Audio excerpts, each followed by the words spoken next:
waxay i weydiiyeen qurux badan dayaxa iyo hooyadaada. Waxaan ugu jawaabay, goortii aan eego dayaxa waxaan soo xusuustaa hooyaday.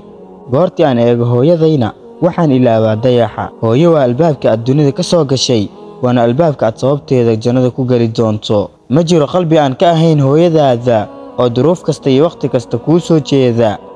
Hooyo aragtideedu waa nolol, dabeecaddeedu waa badbaado, lugaheeduna waa janno. Allow haynaga xarimin naxariista hooyo. Qaarkeen iyagoo intaas iyo ka badanba oo wanaag ah ay u samaynayso hooyo ayay haddana ku caasi noqdaan, weliba iyagoo muujinaya kibir iyo isla weyni. Hooyo kasta waxay jeceshahay inuu ilmaheedu u noqdo kuwa ugu sarreeya dunida, waxayna wax kasta ka doorbidaa farxadda ubadkeeda. Hooyo iyada oo jiifka u baahan waxay u kacdaa si ay u quudin lahayd ubadkeeda. Xanuunada la soo darsa hooyo way is-ilowsiisaa, waxayna u damqataa ubadkeeda.